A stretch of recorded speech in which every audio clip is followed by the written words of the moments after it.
Hey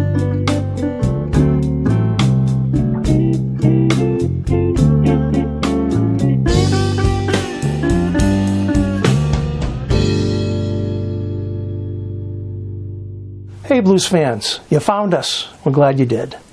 Time for another episode of This Week in the Blues, our weekly take on blues history. I'm your host, Jimbo Big Train Madsen, with the blues band Big Train and the Locomotives. We're your favorite blues nerds.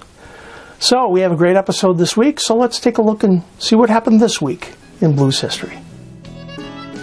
Piedmont blues singer and guitarist Blind Willie McTell was born May 5th, 1898, and played with a fluid, syncopated fingerstyle guitar technique.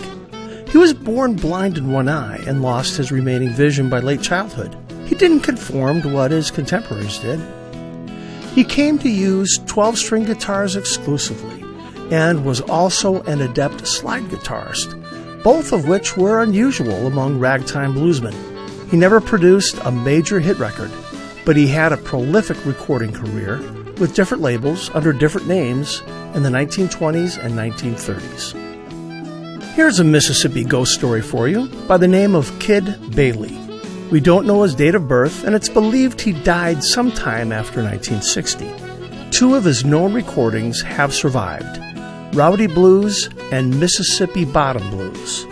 They were recorded during his one documented recording session on September 25th, 1929, at the Peabody Hotel in Memphis, Tennessee.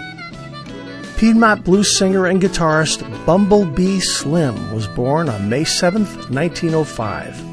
His real name is Admiral Amos Easton, and he joined the Ringling Brothers Circus for a bit before hopping a freight train north to Indianapolis, where he settled in 1928. There he met the pianist Leroy Carr and the guitarist Scrapper Blackwell. By 1931, he had moved to Chicago, where he made his first recordings as Bumblebee Slim. The following year, his song B&O Blues was a hit, inspiring several other railroad blues songs. Chicago blues drummer Kansas City Red was born May 7th in 1926. His real name is Arthur Stevenson, and he played a major role in the development of the urban Chicago blues sound. He performed and recorded with many notable blues artists, such as David Honeyboy Edwards, Robert Nighthawk, Sunnyland Slim, and Walter Horton. Robert Johnson was born on May 8, 1911. His landmark recordings in 1936 and 1937 have influenced later generations of musicians.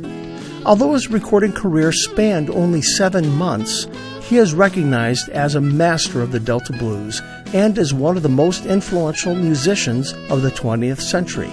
There's a lot of intrigue surrounding his life and death.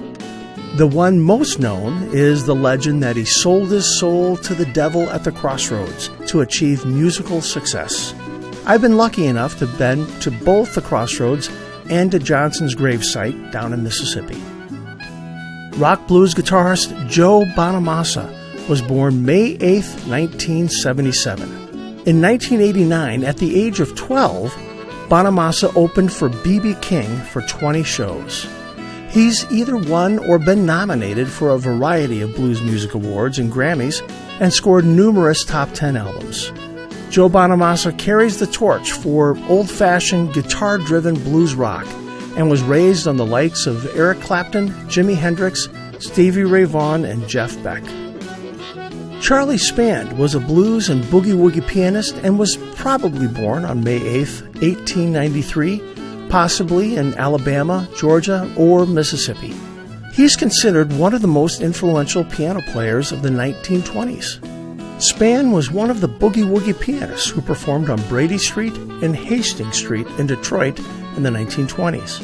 In 1929, Spann relocated to Chicago, where he met and began performing with Blind Blake. He recorded 25 tracks between 1929 and 1931, with another 8 in June of 1940. Besides a few basic facts, the 33 scattered tracks he recorded are basically the only concrete proof that he even existed. Kansas City Joe McCoy was born May 11, 1905, in Raymond, Mississippi. McCoy was drawn to Memphis, Tennessee, where he played guitar and sang during the 1920s. There he met and teamed up with his future wife, Lizzie Douglas, a blues guitarist better known as Memphis Minnie. Their 1930 recording of the song Bumblebee for Columbia Records was a hit, and in 1930 the couple moved to Chicago, where they were an important part of the burgeoning blues scene there. Well, blues fans, we just covered some of the highlights here. If you want to know more about these artists or other things that happened this week in the blues, be sure to follow our social media pages or visit our website at bigtrainblues.com. We'll have a new episode next week, so we'll see you then.